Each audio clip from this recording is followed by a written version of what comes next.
Aydınlanma çağının en parlak beyinlerinden biri Voltaire. Kendi toplumuna, kendi çağına adeta savaş açmış bir adam. Peki bu savaşta kullandığı en şaşırtıcı, en beklenmedik silahı neydi dersiniz? Doğu. Evet, yanlış duymadınız. Gelin Voltaire'ın Osmanlı'yı ve İslam'ı kendi Avrupa'sına nasıl acımasız bir ayna gibi tuttuğuna birlikte bakalım. Şöyle bir gözümüzün önüne getirelim. 18. yüzyıl Avrupası. Yani aklın adeta prangalara vurulduğu, her köşeyi dogmaların tuttuğu bir dönem. İşte tam da bu boğucu atmosferin ortasında bir adam ortaya çıkıyor. Voltaire. O bir entelektüel asi, kelimeleri kılıçtan daha keskin ve düşünce özgürlüğü için amansız bir mücadele veriyor. Yani Voltaire'in hayatı hiç bitmeyen bir başkaldırı aslında. Düşünsenize, Orleans Dükü'yle dalga geçtiği için kendini Bastil'in soğuk duvarları arasında buluyor, yetmiyor, yazdığı felsefe mektupları yüzünden hakkında tutuklama kararı çıkıyor. Hatta fanatizm veya Muhammed Peygamber diye bir oyun yazıyor, sahnelenir sahnelenmez yasaklanıyor çünkü korkuyorlar. Kısacası, attığı her adım, susturmaya çalıştıkları aklın daha da gür çıkan sesi. Peki, aklın bu yılmaz savunucusu, Avrupa'nın hem korkuyla hem de büyük bir merakla baktığı o devasa ötekiye, yani Osmanlı İmparatorluğu'na nasıl yaklaşıyordu? İşte burası ilginç. Çünkü vereceğimiz cevap muhtemelen tahminlerinizin çok ötesinde. Şimdi Voltaire'in masaya yatırdığı ilk meseleye gelelim. O dönem Avrupa'da dilden dile dolaşan bir efsane var. Türkler, yani barbar fatihler. İşte Voltaire ilk olarak bu klişeyle savaşıyor. O zamanlar Avrupa'da genel kanın neydi biliyor musunuz? Osmanlılar dediğiniz medeniyetten nasibini almamış, sadece kılıçla, kanla, ateşle hükmeden barbar bir topluluk. Yani basit, kaba ama ne yazık ki çok etkili bir propaganda bu. İşte Voltaire tam da bu noktada devreye giriyor ve bu kaba imajı tarihin tozlu sayfalarından çıkardığı gerçeklerle paramparça ediyor.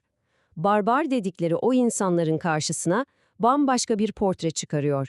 Kültürlü sultanlar. Mesela o barbar dedikleri Fatih Sultan Mehmet'i ele alalım. Voltaire'in anlattığı Fatih, Yunanca, Arapça, Farsça konuşan, Latince anlayan, coğrafya ve matematik bilen biri.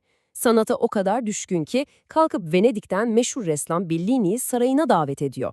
Ve daha da önemlisi İstanbul'u fetheder fethetmez ne yapıyor? Rum cemaatine kendi patriklerini seçme özgürlüğü veriyor. Şimdi size soruyorum, bu anlattıklarım bir barbara mı benziyor? Voltaire'i gerçekten etkileyen bir başka isim daha var. Sultan II. Murat.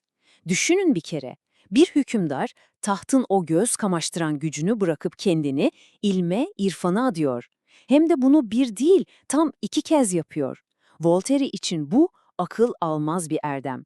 Hangi Avrupalı kral bunu yapardı ki? Voltaire'in kaleminden çıkan bir başka çarpıcı hikaye de Selahaddin Eyyubi'ye ait. Hayatının sonuna yaklaşan Selahaddin ne yapıyor biliyor musunuz? Zafer sancaklarını indiriyor, yerine kefenini astırıyor sarayın kapısına. Ve bir tellala şöyle bağırtıyor. İşte Doğu'nun büyük fatihinin bu dünyadan yanında götürebildiği tek şeye bakın. Bitti mi? Hayır, vasiyetine de mirasının bir kısmının Müslüman, Hristiyan ve Yahudi ayırt etmeksizin tüm yoksullara dağıtılmasını yazdırıyor. İşte bu, Voltaire'in Avrupa'ya anlattığı hikayelerden sadece biri. Peki, Voltaire'in yıktığı tek efsane bu mu? Tabii ki değil. Sırada ikinci büyük Avrupa efsanesi var. İslam'ın tamamen şehvet ve zevk üzerine kurulu bir din olduğu yalanı.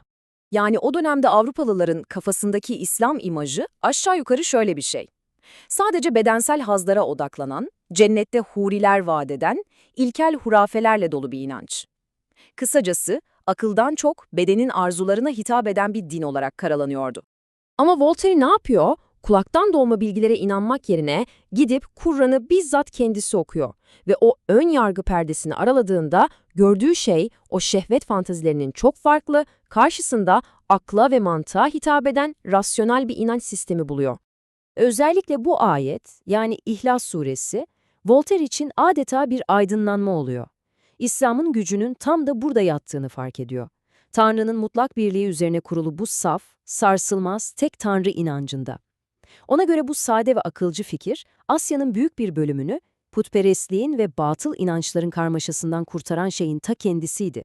Ve Voltaire bu popüler masalları elindeki metinle yani Kur'an'la tek tek çürütüyor. Mesela kadınlar köledir, ruhsuzdur diyorlar. Voltaire açıyor Kur'an'ı, onlarla iyi ve güzel geçinin ayetini gösteriyor. İslam şehvet vaadiyle yayıldı diyorlar. Voltaire de diyor ki bir dakika. Bu din katı bir oruç, günde 5 vakit namaz, alkol yasağı gibi çetin kurallar getiriyor. Nerede burada şehvet? Hatta o meşhur şarap içen melekler hikayesinin Kur'an'da yer bile almadığını söylüyor. Bakın, Voltaire'in şu sözü aslında her şeyi özetliyor. Diyor ki, Muhammed'in kitabı belki bizim zamanımız ve inancımız için kötü olabilir. Ama kendi çağdaşları için çok iyiydi. Kuruduğu din ise daha da iyiydi. Yani Voltaire'in demek istediği çok net. İslam, ortaya çıktığı dönemde ve coğrafyada büyük bir medenileştirici, akılcı bir devrimdi. Ve şimdi geldik işin en can alıcı noktasına, Voltaire'in son ve en zekice hamlesine. Çünkü başından beri anlattığımız her şeyin aslında başka bir amacı vardı. Voltaire'in asıl derdi Doğu'yu övmek değildi. Asıl hedefi kendi eviydi, Batı.